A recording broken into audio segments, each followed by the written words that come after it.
Assalamualaikum warahmatullahi wabarakatuh. Saya Ahmad Reki Rwandanu dan rekan saya Raditya Nugraha akan menjelaskan tentang efektivitas kelompok. Kelompok dapat berkembang, berubah ataupun mati.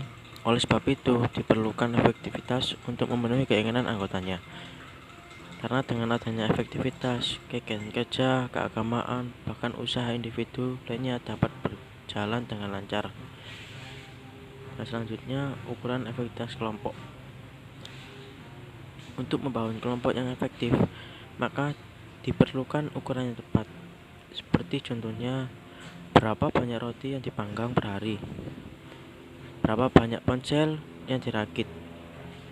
Semua itu dapat ditentukan karena keinginan pelanggan. Sedangkan kelompok orang-orang bergabung dalam kelompok tersebut sesuai kepuasan mereka sendiri.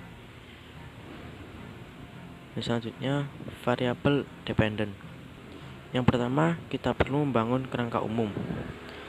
Salah satunya kerangka panduan yang ada dalam logika, perantara, hierarki, variabel terikat sebagai perantaranya. Sedangkan variabel bebas diasumsikan secara logis. Oleh sebab itu, ukuran efektivitas dan perlakuan kelompok sebagai variabel dependen. Variabel dependen mempengaruhi gaya kepemimpinan, motivasi anggota, serta hubungan persahabatan antar anggota. Selanjutnya, klasifikasi kelompok. Tujuan ini mengacu apa? Kriteria utama dari efektivitas yang diatur oleh mereka dan dapat mengklasifikasikan grup menjadi kategori utama, antara lain kelompok kerja, kreatif kelompok, kebosanan kelompok, dan aksi sosial kelompok. Efektivitas suatu kelompok tergantung pada strukturnya, karakteristik ukurannya, anggota, status, dan saluran komunikasi. Selanjutnya, komposisi kelompok. Keefektifan suatu kelompok dalam mencapai tujuan ditentukan oleh karakter individu dari anggota yang terpisah. Pola atau kombinasi dalam suatu individu sangat mempengaruhi pembentukan kelompok. Status hierarki. Dalam hierarki status dapat dijelaskan bahwa jika anggota kelompok yang ada dalam periode yang cukup lama ingin berpindah untuk menempati posisi status kelompok yang berbeda dalam satu kelompok. Saluran komunikasi. Saluran komunikasi dibuat dengan cara mengisolasikan anggota kelompok yang telah dimiliki tugas. Kegiatan tersebut dilakukan supaya dapat mengontrol komunikasi antar anggota kelompok supaya dapat membentuk komunikasi yang baik antar anggota. Selanjutnya, rekapitulasi. Pembelajaran tentang grup efektivitas adalah perusahaan ilmiah dari kompatibilitas ketidakcocokan.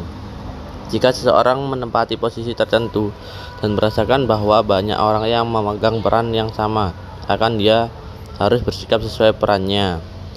MC Eckhart dan Mason 1958 telah mengembangkan teori kinerja peran yang menyoroti beberapa faktor individu yang menentukan cara individu untuk mengatasi ketidakcocokan peran. Selanjutnya, pemimpin dan kreatif kelompok. Pemimpin memiliki peran penting dalam menentukan peran kerja kelompok. Agar kelompok efektif, harus memiliki pemimpin yang efektif. Peran yang efektif dapat membangun kelompok yang kreatif. Merin dan Solim memerintah anggota kelompok untuk berdiskusi.